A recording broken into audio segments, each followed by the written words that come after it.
자, 비판 없이 오래 쳐다볼 수 있는 사람이란 주제로 함께 말씀을 나누기를 원합니다. 여러분, 친구가 뭘까요? 동행자는 뭘까요? 예. 누군가가 내게 친구로 와주는 것보다 어쩌면 우리는 누군가에게 진정한 친구가 되어주고 누군가에게 동행자가 되어준다는 것만큼 더 의미 있고 가치 있는 일은 없는 것 같습니다. 어떻습니까? 여러분의 인생 속에 여러분은 누군가의 진정한 친구가 되어주고 계십니까? 여러분의 인생 속에 누군가의 진정한 동행자가 되어주고 계십니까? 여기서 말하는 이 동행자는 우리 교회의 모든 성도들의 동력자가 될 수 있겠고 부부 사이도 될 수 있겠고 또 내 이웃의 어떤 모든 사람이 다 포함되는 것을 동행자라고 저는 표현하겠습니다. 이 모든 사람들을 어떻게 우리가 진정한 친구가 되어주고 또 진정한 동행자가 되어줄 수 있을까? 여러 가지가 있을 겁니다. 어려울 때 도와주고 함께 해주고 위로해주고. 근데 저는 그것보다는 오늘 이 설교의 제목처럼 비판 없이 오래 쳐다볼 수 있는 그 사람이 진정한 친구가 되어주고 그 사람이 진정한 동행자가 되어줄 수 있다. 저는 그렇게 믿습니다. 날씨가 많이 더워집니다. 자, 이 무더운 날씨 속에서 한 번은 한 남편이 아침에 출근하다가 아내와 잠깐 다퉜습니다. 회사에 출근하다 보니까 아무래도 마음이 계속 걸리는 것이었습니다. 그래서 자기보다 좀 더 연배 있는 분에게 어떻게 하면 이 더운 날씨 속에 우리 아내의 마음을 좀 풀어줄 수 있을까요? 라고 이렇게 얘기했을 때 그 상사가 이렇게 말합니다. 사이다로 삼행시를 지어보라는 겁니다. 그 어떻게 짓습니까? 했더니까 그분이 얘기하는 겁니다. 사랑합니다. 당신만을. 이 생명 다하도록 당신을 사랑합니다. 그 다음 다음이 없는 마음으로 당신을 사랑합니다. 애웠어요. 드디어 이제 그 삼행시를 애워서 집에 돌아왔습니다. 집에 돌아와서 이제 아내에게 딱 앉혀놓고 얘기를 합니다. 내가 오늘 당신한테 이 더운 날 속에 사이다처럼 아주 톡 쏘는 맛을 당신에게 주고 싶다고, 삼행시를 지어주고 싶다고 운을 띄워달라고 얘기한 거예요. 그 아내가 그냥 좀 기분은 나빴지만 그래도 남편이 노력하는 모습이 너무 좋은 거예요. 그래서 운을 띄웠습니다. 사랑합니다. 당신만을. 이 생명 다하도록 사랑합니다. 그 다음 다 하니까 갑자기 다가 생각이 안 난 거예요. 뭘 했는데 기억이 안 나는 거예요. 그럴 수도 있잖아요. 그래서 무심결에 나온 게 다 뻥이야. 이렇게 해버린 거예요. 그 얼마나 황당했을까요? 그런데 아내는 그 모습을 바라보면서 어떤 마음이 생겼냐면 이 남편이 나에게 노력하고 있구나라는 걸 알게 된 거예요. 저는 그렇게 생각해요. 부부 관계도 마찬가지지만 친구 관계도 마찬가지고 또 동력하는 관계도 마찬가지지만 우리는 누군가에게 어떤 그 흠을 잡고 비판할 수 있는 거리를 잡는다면 끝없이 나올 수 있다는 건 알겠습니까? 우리는 뭔가 좀 오늘 제목처럼 비판 없이 그냥 오래 있는 모습 그대로 쳐다볼 수 있는 그 사람이 진정한 친구가 되어가지고 오래 갈 수 있지 않겠는가 저는 그렇게 생각합니다. 여러분, 모든 사람에게 허물이 있습니다. 모든 사람에게 약점이 있습니다. 그렇지 않습니까? 약점이 없는 사람이 이 땅에 아무도 없습니다. 그런데 있는 모습 그대로 쳐다봐 주라는 것입니다. 훈련하라는 것입니다. 그리고 그 능력을 구하라는 것입니다. 그것이 열매 맺는 삶이라는 거예요.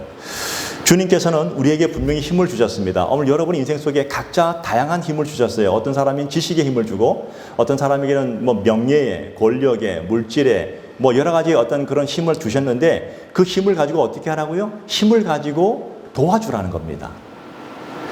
주님이 우리에게 주신 그 힘은 다른 사람을 도와주려고 있는 것이지 너 혼자 너의 인생을 위해서 쓰라고 주신 것은 아니라는 겁니다.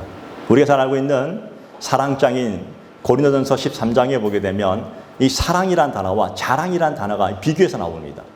여러분, 자랑이 뭡니까? 자랑은 나를 뻐기는 거예요. 나를 막 내세우는 거예요.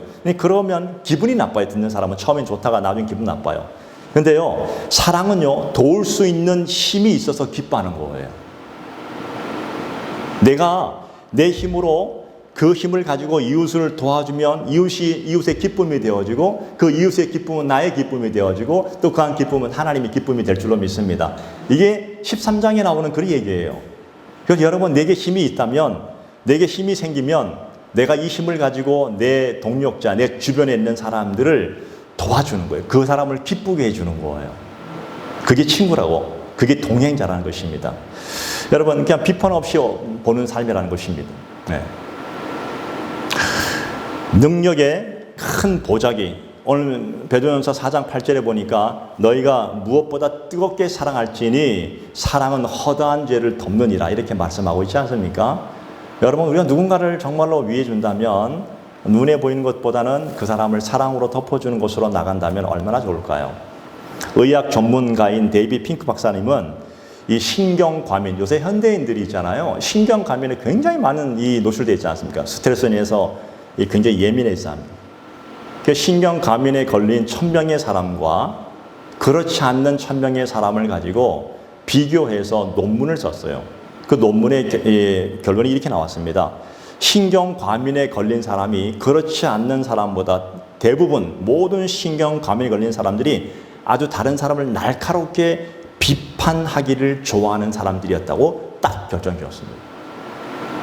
이 핑크 박사님이 그 1000명의 사람을 가지고 이렇게 비교한 거예요. 그래서 여러분 옆에서 누군가가 남에서 굉장히 비판하고 날카롭게 막 지적질할 때 여러분 마음속에 이런 마음을 가지고 저 사람 지금 신경과민에 걸려있구나. 국률한 마음으로 보시기 바랍니다. 할렐루야. 네. 이게 저 얘기가 아니라 의학적인 어떤 그런 데이터를 가지고 연구하고 발표한 논문지에 설려있는 그런 얘기입니다.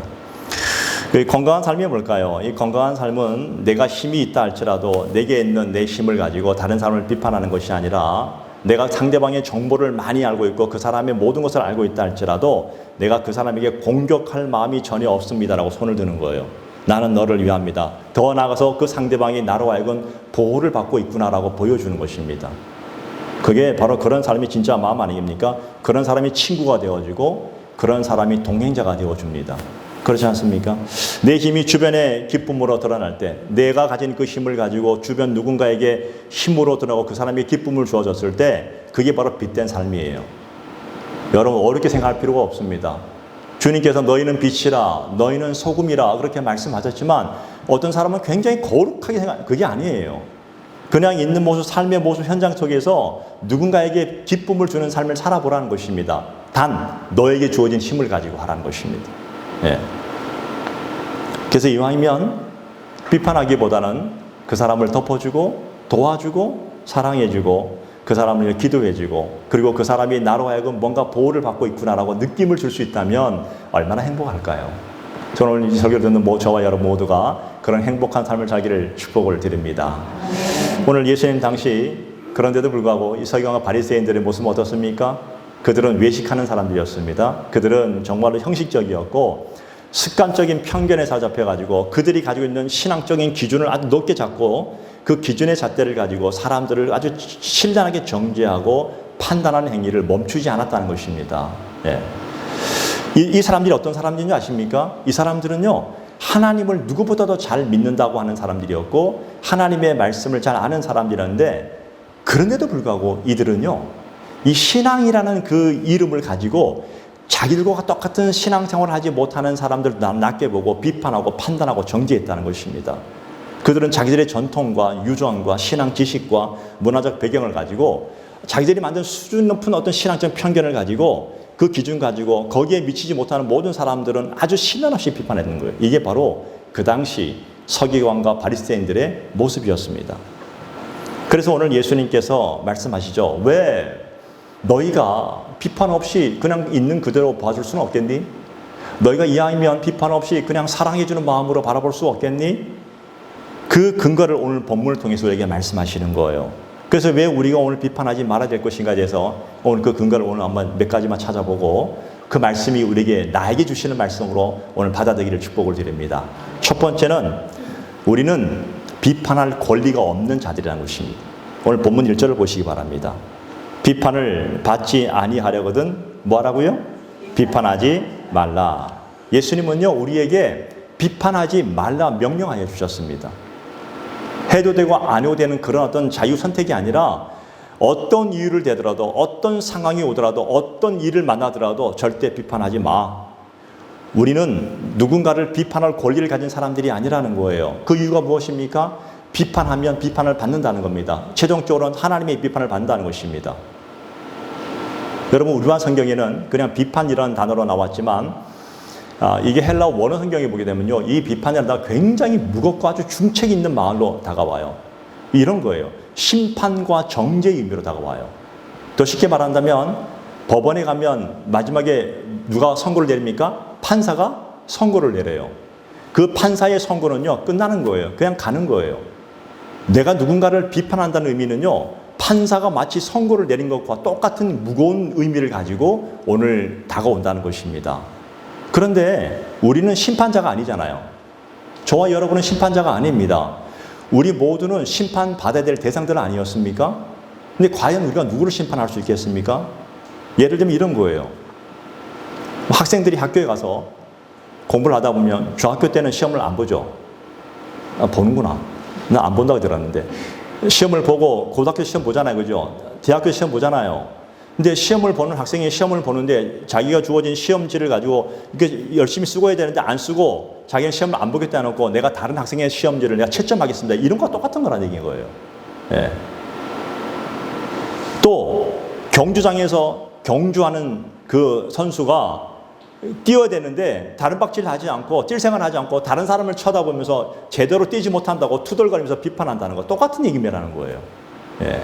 선수는 목표를 향해서 뛰어가는 것이 선수의 역할이지 선수는 누군가 잘 뛰네 못 뛰네 하네 뭐네 얘기할 수 없는 그런 부분이라는 것입니다. 그런 부분은 감독만 하는 거예요. 따라합시다. 감독만 하는 것이다. 예. 우리는 감독이 아니에요. 감독은 오직 하나님밖에 아니에요. 하나님만 감독이십니다. 예, 우린 선수예요.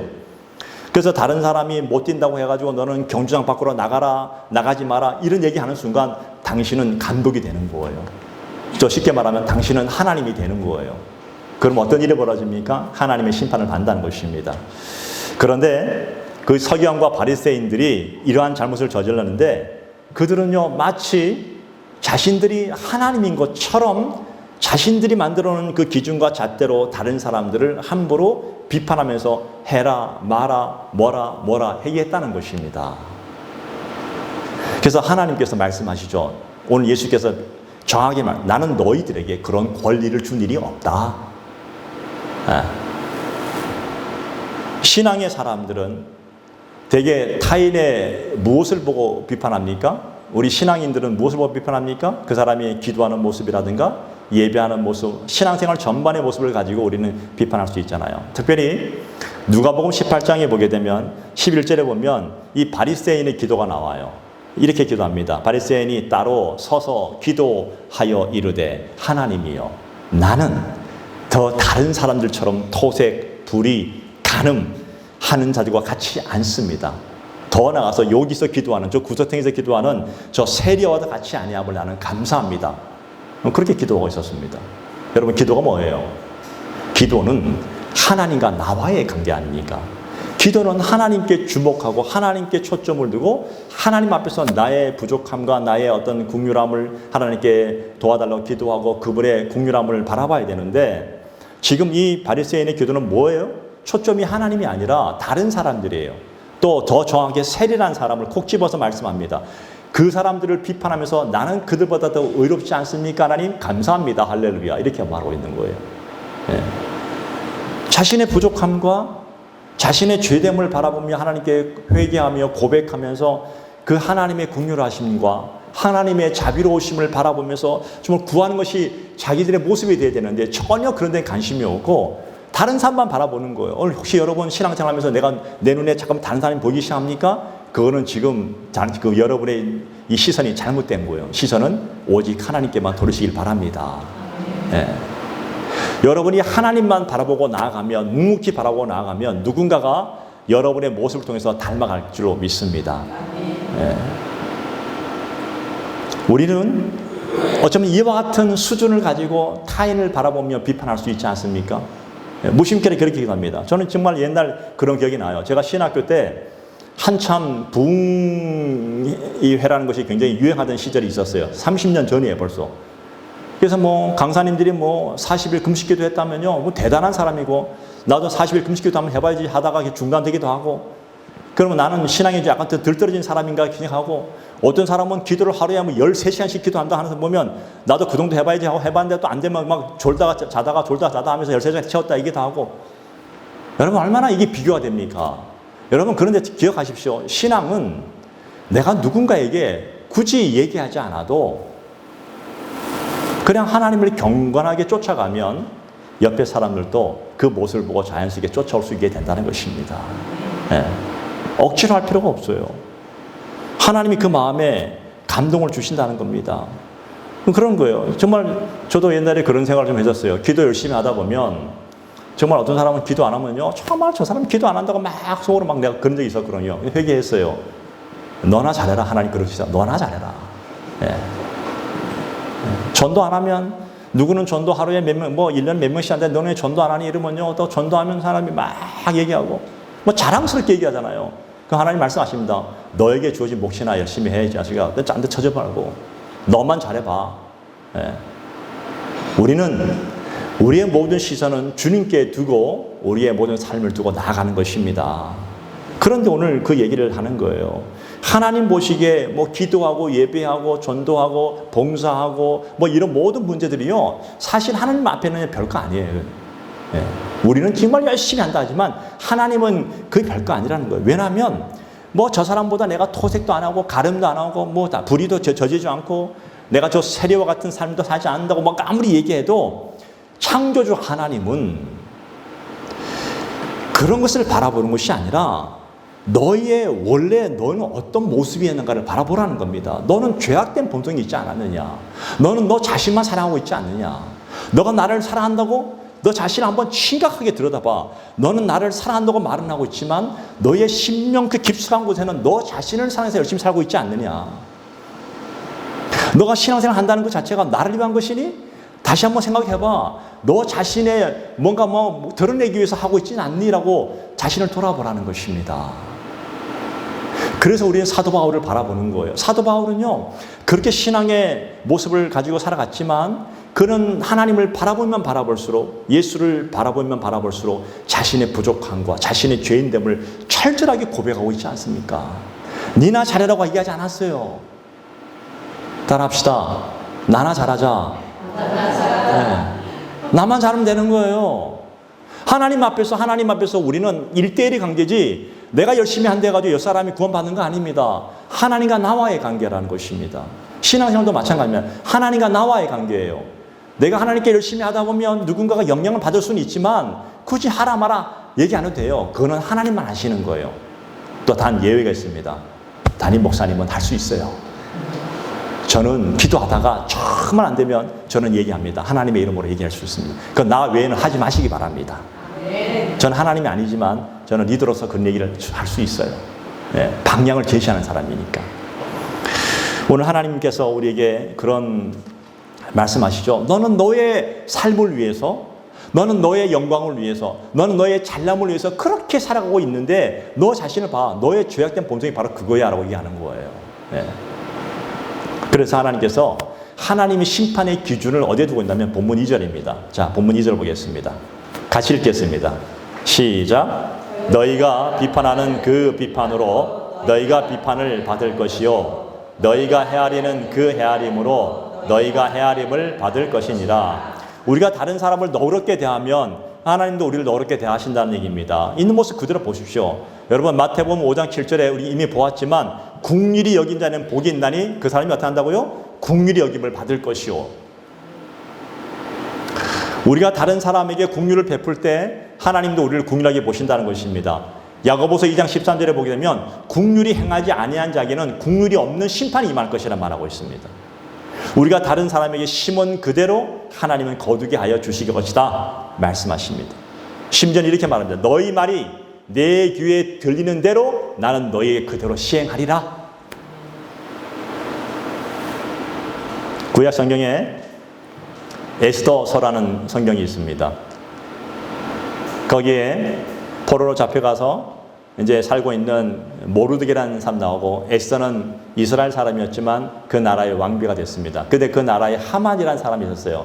이 책략가예요. 이 하만이 모르드게를 굉장히 싫어했습니다. 모르드게는 하나님을 섬기는 사람이었습니다. 그래서 50규빗이나 되는 높은 장대에 이 모르드게를 달아서 죽이려는 계획을 세웠지만 하나님이 그 모든 계획을 다 엎어버리시고 오히려 그 비판하고 정죄했던 하만을 그 장대에 매달리게 했습니다. 예. 다시 말하면 하만이 가지고 있었던 그 헤아림과 하만이 가졌던 그 비판으로 자기가 비판을 받았고 자기가 헤아림을 당했다는 것입니다. 모르드게에게 행했던 그 방식 그대로 하나님께 심판을 받았다는 것입니다. 예. 여러분 우리는 다른 누군가를 비판하고 그 사람의 마음속에 상처를 줄 때 좋아하는 것은 딱 마귀밖에 없어요. 사단밖에 없어요. 내가 누군가에게 비판하고 누군가에게 상처를 주고 누군가를 정죄할 때 최고로 기뻐하는 것은 사단이고 마귀예요.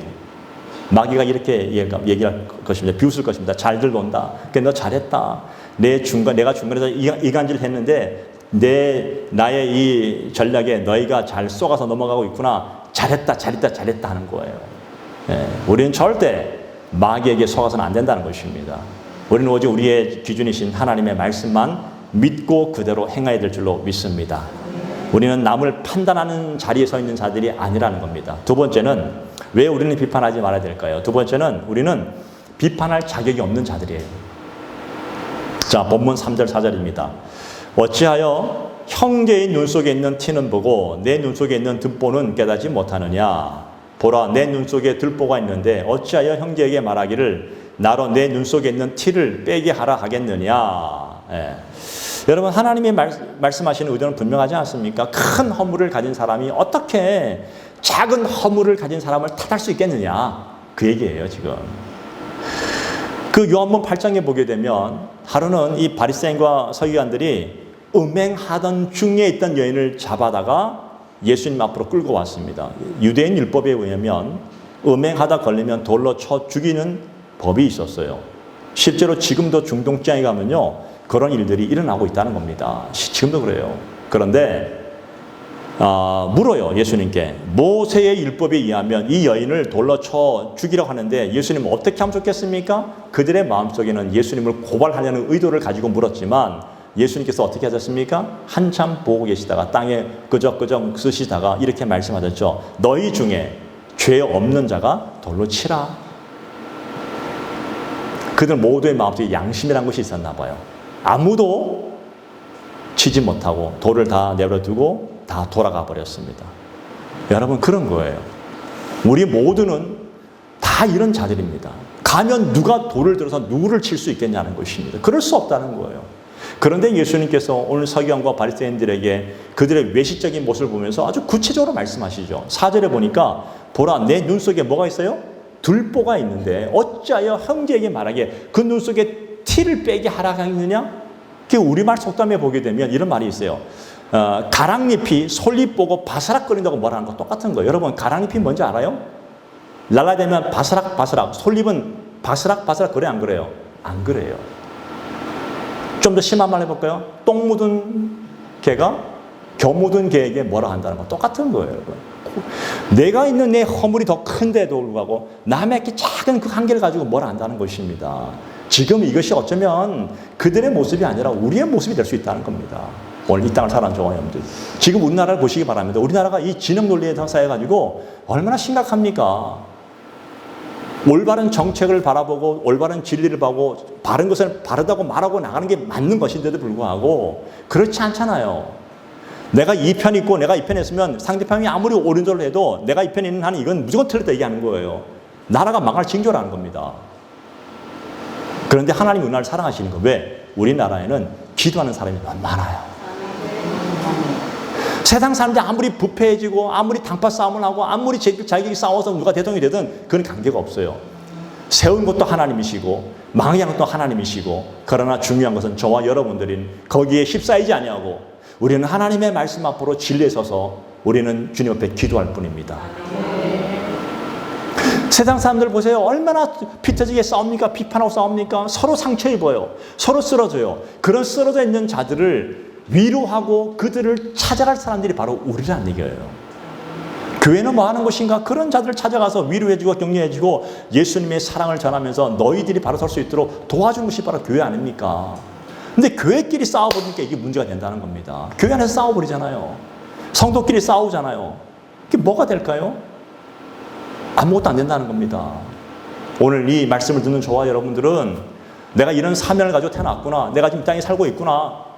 누군가가 그렇게 힘들어하고 어려운 그런 상황 속에서 자기도 어찌할 수 없는 상황 속에 있는 자들을 내가 찾아가서 그에게 위로의 하나님의 말씀을 증거하라고 나를 이 땅에 세워주셨구나 라고 생각하시고 찾아가서 그에게 위로하시길 바랍니다.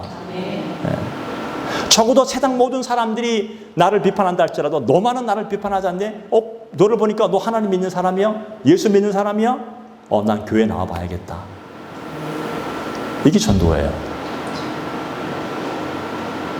무엇이 더러울까요, 여러분? 우리는 원칙적으로 우리 모든 사람 다 더러운 인생들이었습니다. 비판할 자격이 없다는 것입니다. 다른 사람의 눈 속에 있는 티는, 조그만 티는 보이는데 실상은 내 눈 안에 있는 그 들보는 이만만, 중만한데 다른 사람의 티는 요만한데도 보이지 않는 걸 가지고 막 뭐라는 게 인간의 본성이에요. 죄악된 본성이라는 겁니다. 예. 우리는 거기에 휩쓸리지 않아야 됩니다. 여러분, 자꾸 누군가의 험불이 눈에 보이기 시작하십니까? 그러면 그것은 이렇게 생각하십시오. 우선 내 안에 문제가 더 크게 있구나라고 생각하시기 바랍니다. 예. 그래서 내 안에 있는 문제를 먼저 들여다볼 수 있는 마음이 되어진다면 그 사람은 지금 하나님을 제대로 믿고 있는 사람이에요. 세 번째, 어떻게 우리는 비판하지 말아야 됩니까? 우리는 먼저 자신을 먼저 돌아볼 수 있는 마음을 가져야 된다는 것입니다. 자기 성찰이 필요하다는 거예요. 자, 본문 5절 보면 같이 읽어볼까요? 5절 말씀 시작. 외식하는 자여 먼저 내 눈 속에서 들보를 빼어라. 그 후에야 밝히 보고 형제의 눈 속에서 티를 빼리라. 자, 여기서 주목할 단어가 두 개 나와요. 자, 5절 말씀을 잘 보세요. 먼저라는 단어가 있습니다. 자, 볼펜으로 한번 동그라미 쳐보세요. 그 다음에 그 후에야, 그것도 동그라미 치세요. 이 두 가지 단어가 나와요. 이게 대두되는 단어예요. 우리가 살아가면서 내 인생 속에서 가장 먼저 우선순위로 선행돼야 될 문제가 뭐냐면 바로 먼저예요. 먼저가 뭐예요? 내 자신을 돌아보는 거예요. 믿으십니까? 내 자신을 먼저 돌아보는 거예요. 내가 바로 서지 않고서는 다른 어떤 것도 할 수 없어요. 예. 원래 서기관과 바리새인들은 이러한 잘못을 저질렀습니다. 내가 바로 서지는 않고 마치 자기들이 하나님이 된 것처럼 상대방을 신뢰 없이 비판하면 자기들의 신앙의 수준은 되게 높은 것처럼 보였지만 실상 예수님께 신뢰하는 비판을 받았지 않습니까? 예. 예수님께서 분명히 뭐라 말씀하셨습니까? 마태복음 5장 20절에 보니까 너희 의가 서기관과 바리새인들보다 낫지 못하면 결단코 천국에 들어가지 못하리라. 예. 먼저 내 속에 있는 들보를 바라볼 수 있는 자기 성찰이 있길 바랍니다. 예. 우리 자신이 하나님 앞에서 얼마나 큰 죄인이었는지를 바라보시길 바랍니다. 어쩌면 우리는 매 순간순간마다 하나님 앞에 잘못하고 있는지 몰라요. 우리는 생각으로도 내 눈으로도 내 손으로도 우리는 얼마나 많은 범죄를 저지릅니까? 내 자신을 돌아보는, 내 자신의 문제를 가지고 하나님께 공유를 구하는 기도만 해도 너무나 벅찬데도 불구하고 자신 문제만 가지고 해도 너무 벅찬데 왜 쓸데없이 다른 사람 바라보는 거예요? 바라보지 말라는 거예요. 너 자신을 먼저 하라는 겁니다. 하나님의 긍휼을 구하고 하나님의 그 긍휼하심 때문에 정말 바라볼 것이 없는 마음을 가지고 살아가 보라는 것입니다. 예. 그래야 할 때 하나님께서 우리의 믿음의 눈을 크게 넓게 열어주시는 거예요. 어느 순간부터 우리는 하나님 앞에서 우리가 조금씩 성장하고 있다는 사실을 우리는 경험하게 될 줄로 믿습니다. 하나님은 오늘 저와 여러분들에게 사랑과 긍휼을 주셨습니다. 분명히 주셨습니다. 우리는 우리 옆에 있는 누군가를 위해서 같이 아파하고 겸손하게 그 사람을 바라보고 온유한 마음으로 바라보고 그 형제의 눈 속에 있는 티가 내 눈에 발견되어 주어도 내가 먼저 가서 그 사람 티를 빼어줄 수 있는 사람이 될 수 있어야 됩니다. 네. 혹 여러분 인생을 바라보십시오. 혹시 여러분은 지난 한 주 동안 살아가시면서 다른 이의 의가 되기 위해서 자신의 의를 내세우고 살지는 않았습니까? 다른 사람을 비판하고 다른 사람의 티를 바라보며 막 정죄하지 않았습니까? 그렇다면 이제 여러분 돌이키시기 바랍니다. 오늘 주님께서 말씀을 하셨잖아요. 네, 비판하지 마라. 너의 들보가 더 크다. 그래서 설교를 마치는 이 마지막 이 부분에서 우리는 결단하기를 바랍니다. 첫 번째 결단이 이거예요. 나는 비판할 권리가 없는 자다. 나는 비판할 자격도 없는 자다. 나는 다른 사람보다 먼저 나를 돌아보는 자가 되라. 그래서 여러분 정말로 우리의 믿음이 더 성숙해지기를 원합니다. 제가 돌아보니까요, 내 인생 속에서 적어도 내가 존경할 만한 목사님들이 몇 분 계셨어요. 저와 가까우신 분들이요. 멀리 있는 분은 나와 관계없으니까 존경할 필요가 없어요. 나와 가까이 있는 사람이 존경 대상이지. 옛날에 어떤 수련회 가가지고 장로회 수련회에서 그런 얘기 했었잖아요.